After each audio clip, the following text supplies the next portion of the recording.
We're here today to discuss updates to Conestoga's evaluation of student learning policy. The updates we're discussing pertain to two specific items in the policy regarding the number and value of evaluation items in a course. The policy now states that typically there are no more than 7 evaluations in a course, and that no evaluation can be valued at less than 5% of the course grade. It's important to note that your dean can approve exceptions to these parameters, and there are times when such exceptions will be needed. Since these updates take effect on September 1st, 2025, it's time to start thinking about how courses will need to change to account for new policy. To answer some frequently asked questions about the policy changes and their rationale, I'm joined by Sherri Steele, Director of Scholarship of Teaching and Learning, Teaching Innovation and Assessment.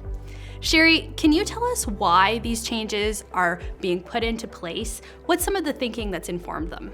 Sure, Ada. So we got together, a group of us from program planning or curriculum, the OLC and teaching and learning, a while back now, with some general observations that we were seeing numbers of assignments creeping up in courses. And we really wanted to figure out how to avoid having impact on student mental health and well-being, as well as faculty mental health and well-being in terms of grading, and minimize that. We did some background data analysis looking across the college at course outlines to see how many courses had a certain number of assessments, and we noticed that there was quite a trend in 10, 15, 20, sometimes 50 or more assessments in a course. And so we started to put some guidelines together that were approved by the deans, and then 2 of those guidelines, as you've mentioned, have made their way into policy that will be present in the fall of 2025. And why the number 7 in terms of evaluation items specifically? That's a great question. A lot of people ask that. 7 is not a magic number. We decided to choose 7 because we had to have a number. In order to make sure you're compliant with the policy, you have to have a target. So 7 is the target. It connected with us because we run a 14-week semester. And really the intentionality of this process of looking at numbers of assessments was about student wellness and learning potential. So when you have an assignment that a student learns, has to take into their mind and process, submit, faculty need to grade that and provide feedback, and the learner needs to get that feedback, hopefully, to incorporate into their next assignment. That takes time. And so in a 14-week semester, every other week would say 7.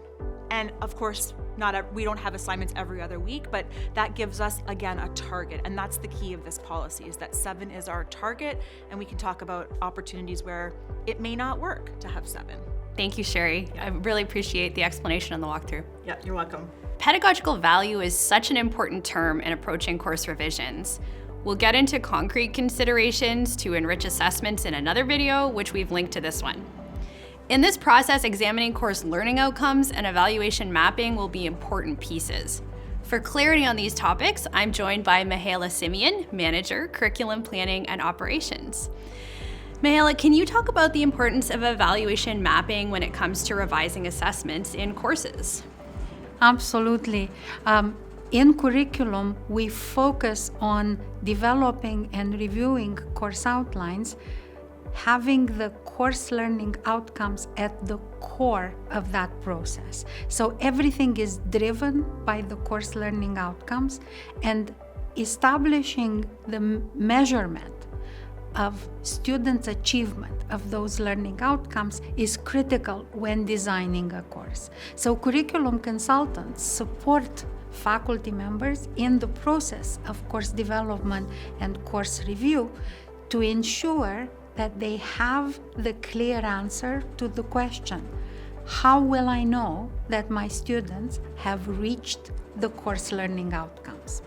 And in order to do that, the easiest way is the evaluation mapping, where we position the course learning outcomes against the evaluations, the assessments developed to measure them. And this is the value of curriculum consultants. They can support with the pedagogical principles that guide faculty thinking around focusing on measuring course learning outcomes and not necessarily on reproducing course content. Yeah, thanks, Mihaela. So course learning outcomes and evaluation mapping are top of mind. Additional resources are available to support you in the course revision process.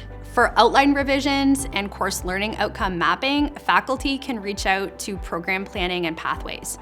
For model shell changes or asynchronous course support, contact the Online Learning Center. And for assessment design and implementation, feel free to reach out to Teaching and Learning. Please feel free to reach out for support this spring as you revise your courses. We have information sessions, we have workshops, a hub post, and drop-in sessions planned to support you. Look for more details on Conestoga's Teaching and Learning website. We look forward to seeing you there.